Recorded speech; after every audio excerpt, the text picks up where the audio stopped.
కడప జిల్లా బద్వేలు వ్యవసాయ డివిజన్ పరిధిలోని గోపవరం బద్వేలు మండలంలోని ఎరువులు, విత్తనాలు, పురుగుల మందులు డీలర్లతో సమీక్ష సమావేశం నిర్వహించారు.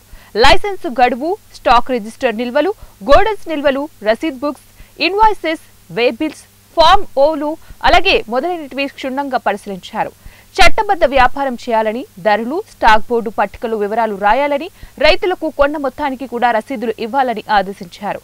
అలాగే నాణ్యమైన ఉత్పత్తులు మాత్రమే కొనుగోలు చేయాలని, గడువు ముగిసిన ఉత్పాదకాలు ఎట్టి పరిస్థితుల్లోనూ విక్రయించరాదన్నారు.